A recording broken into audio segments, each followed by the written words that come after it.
first teacher is from India. The one who convert me is from Old Delhi. Allah yarham al-marhum Maulana Yaqub al-Ansari, the Imam of Pakistani mosque in my country. He is the one who converted me. He told me haram, I stay away. Alhamdulillah. Because we believe in Allah protection. Hasbi Allah wa ni'ma wakil.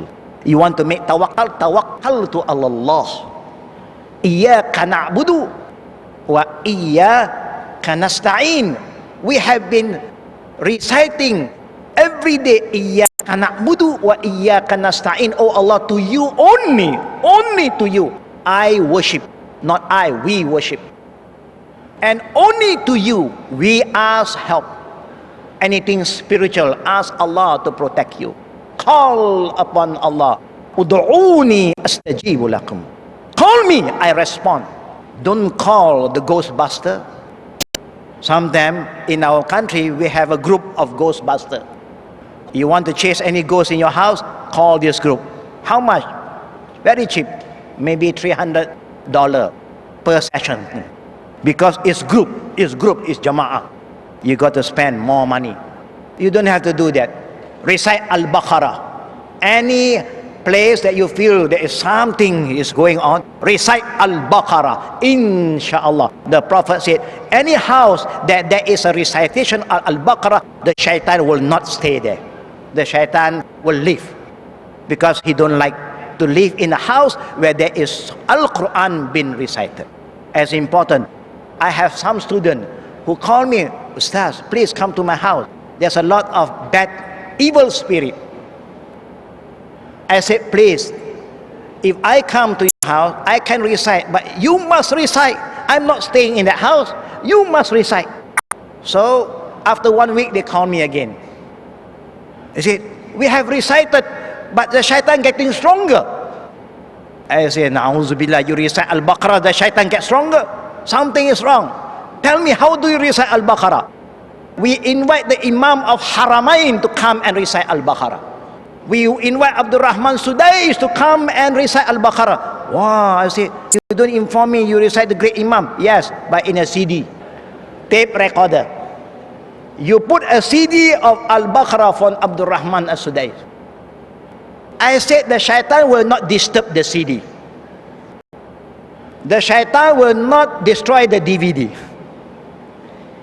But what the Prophet said is not the CD that must recite. You as an individual who want to protect yourself from the shaitan, your iman, you must recite. It's so simple. Just open the Quran. Try your best.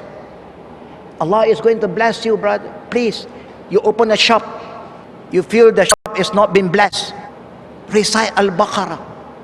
Still, recite Ali Imran. Insha'Allah. Yaqeen. Yaqeen, Allah is going to help you, brothers and sisters.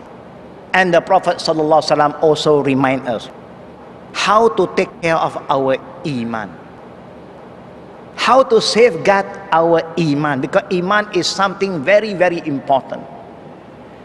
The Prophet ﷺ remind us, La yu'minu ahadukum hatta yuhibba li aqi ma yuhibbu li nafsi. You cannot be a true believer. You cannot have a true iman if you don't love your brother, love your sister, like how you love for yourself. To the father, how do you love your daughter? How do you show your love towards your daughters? Do you force your daughter to marry somebody that she don't love? That is haram. Forcing in marriage is haram. Do you give your daughter away to somebody who you know that this man, your future son-in-law, is not a good Muslim? He's a drinker. He's a playboy. Yeah? He's a drinker. He's a liar. He's a gambler. You know. But now, he sends some family to ask for the hand of your daughter. Do you give your daughter to that kind of man? If you do that, you make qiyamah. You fail your daughter. The Prophet did say, Sittatu ashya'un gharibatun fi sittati mawadi'. There are 6 things that is very strange that is going to happen to this ummah. 6 strange things is going to happen. One of it, a good daughter, al-Muslimah, as-Salihah, a good Muslimah, your daughter. You pass her, you give her away to a man that is zalim, a man that don't practice Islam, don't pray, you know, and your daughter is praying. She's a praying daughter, a good daughter, but you pass her to a man, you give her to a man that don't pray. This is strange, gharib. Allah said you don't marry the man or the woman until he or she become a believer.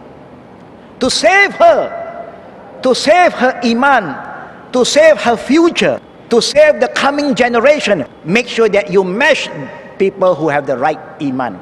And do you know, brothers, if you have given your daughter to the wrong person, and now your daughter cannot stay anymore with that husband, the husband is so bad, rude, abuse her, belittle her. Even when she want to cover her aura, the husband say, I don't like you to cover your aura, you look ugly, you look old. And he is forcing your daughter to open her aura in front of the non-mahram. And he want your daughter to wax sexy and to go to party with him. You know this, and your daughter complain to you, brother, please save them, they need your protection. If you got to pay to free your daughter, pay them. This is the money, the dowry you give to my daughter, 10,000, I give it back, I want my daughter back. You have the right to protect your daughter even after they got married, because in the Quran Allah gave the woman 2 rights.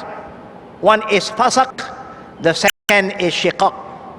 If you know that your husband do not treat you well, abuse you, when you have the right to be honored, you have the right to make an official complaint to the qadi and ask for your freedom. There is fasaq, you free yourself. You have the right. Don't let them abuse you. Because to save your iman, the Prophet said, La ta'atul makhluq fi ma'asiyatillah. You cannot obey your husband in doing something against Allah. If your husband said, don't cover yourself, you cannot obey him. I must cover. If you cover, I will divorce you. Alhamdulillah. Say Alhamdulillah, because you want to free yourself from this kind of man who will destroy your iman. You suffer a bit in dunya, Allah will reward you kindly in akhirah. You must love for the sake of Allah. Sister, remember, your iman is more important than your husband. But I'm not encouraging you for a divorce today. Oh no, after this I'm going to look for the sheikh. No, it's a little bit I complain. No, it's serious. You must. And if the qadi failed to give this right to you, you must talk to your parent, father. Shiqaq means your daughter is coming back to you and ask you to help her, protect her. Can you say, oh, I'm sorry, you are the wife of somebody now, I have no right upon you anymore. My daughter, be patient, sabar, sabar, sabar, and destroy her iman? You cannot do that. As a good father, you must save your family. Ku anfusakum wa ahlikum nara. After saving your soul, you have the iman, alhamdulillah. Now you must save your family. Your daughter is still your daughter. If the man, your son-in-law, don't respect her, beat her up, and she come back to you, ask you to help, how can you say, I cannot help you, daughter? Allah said, you were given the right as shiqaq. And this hukum of shiqaq, you can get it in Surah chapter 4 verses 35. Allah give the authority to the parent. You are the one who give away your daughter. You are the one who can protect her. If the man said, your son-in-law said to you, I want my wife back, send her back. You said, no, deal with me. I am the father. If you abuse my daughter, I will never allow her to go back to you. You can call your family to come and talk to me. Let the parents discuss among themselves and find the best solution to solve the problem. Why? Because you want to save the iman of your daughter. You know what happened lately in the newspaper? Some sisters who belong to a strong Muslim family just run away, and she is prepared to murtad, to leave her religion. She is prepared to sacrifice her iman because of the love towards a man. That's why they say love is blind. Love is what? Love is what, brother? Is blind. You cannot see love. Can you see love? Of course you can't see love. Can you feel love? Can you feel love? Yes. Do you have the feeling to be loved? Do you want to be loved? Yes. You want your father to love you. You want your mother to love you. You want Allah to love you. You want Prophet Muhammad sallallahu alaihi wasallam to love you. So how do you gain the love? If you want Allah to love you, just do what Allah wants you to do. If you want the Prophet to love you, to give you this shafa'ah, you just do what he wants you to do. That's why the Prophet said, La yu'minu ahadukum hatta yakuna hawahu taba'an lima ji'tu bih. You cannot be a believer, a true believer, until you command your desire to follow my teaching. And the Prophet said again, La yu'minu ahadukum hatta ahabba ilay min walidihi wa walidihi wa nas ajma'in. You cannot be a true believer, you cannot have the right iman until you love Prophet Muhammad sallallahu alaihi wasallam more than yourself, your family, and your friends. If you love them more than the Prophet, you don't have a true iman. So may Allah subhanahu wa ta'ala save our iman, brothers and sisters. And Father, once again I remind you, please protect your daughter and also protect your son, because the Prophet did say, if you marry your son to a lady, to a girl who do not cover herself, who do not do what Allah wants them to do, there is also zulm. There is also zulm. Because your son is a good son, he read the Quran every day, but their future daughter-in-law, she loves music. Your son loves Quran, she loves music. What are you going to do? You should marry your son to a girl that can protect his iman. By doing that, inshallah, Allah will save our iman. So brother and sister, once again, to brothers, I want to remind you, protect your daughter. Protect your daughter. And the sister, remember, if your husband ill-treat you, abuse you, go back to your parent. That is your right. Go back and ask the protection from your father again. May Allah save us, and may Allah make us among the people from this ayah in Surah Tahrim. Ya ayyuhallazina amanu qu anfusakum wa ahlikum nara. Oh, you who believe, save your iman, save your soul and your family from hellfire.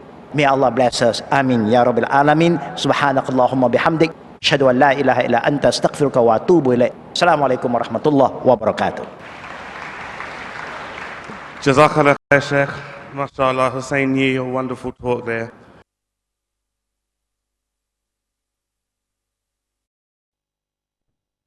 Time, brothers and sisters, where we entertain questions so we can get even more benefit from this talk. I really have to insist that our questions are on the topic. So we have 3 microphones, 2 for the brothers, 1 for the sisters. We are only allowing 1 question to be asked, inshallah. And if you can keep the question very brief, to the point. And also if you can just state your name and profession. And we are also asking that if there are any non-Muslims here today, if they can come forward as well, because we would love to hear from you. So we have a sister, I think, who's ready to give a question. So sister, go ahead, please. Assalamu alaikum, brother. Walaikum salam wa rahmatullahi wa barakatuh. I am Asma Shams. I am from UP Allahabad. By profession, I am a computer teacher. My question is, if any of our relatives does some un-Islamic activity and do not want to understand, then can we do qata rahmi as we recite in the dua qunut wa nakhlau wa natruku man yafjuruka, for the sake of Allah? If he is fajir, fasiq, Qati' rahim. Qati' rahim. The Prophet sallallahu alaihi wasallam said, La yadkhulul jannah man qati', or La yadkhulul jannah qati'. You will not enter paradise if you cut the family ties. No, you cannot do that. Even they are bad, but you must have patience dealing with them. You must try to save them. Sometimes the parents save you, sometimes you must save them. They may be very wrong. Nobody is perfect, sisters. But you must not give up on your parent. Like how your parent never give up on you. for the sake of Allah. Even for the sake of Allah, Allah wants you to have patience, not to cut the teeth. But we recite in the dua qunut wa nakhlau wa natruku man yafjuruka. Yes, I know. That prayer is we ask Allah to protect us. It's not that you ask Allah to give you the strength to cut off that relationship. You cannot. Okay. Because even your parents who are not yet Muslim, even they are not Muslim, you still must try your best to get close to them and call them back to Islam. Never give up, like the Prophet never gave up to his uncle. He never gave up to all the other Quraysh who have been bad to him, who ill-treat him, humiliate him. But he always have patience and ask Allah to give dua. So have sabar, inshallah. May Allah bless you and your parents, inshallah.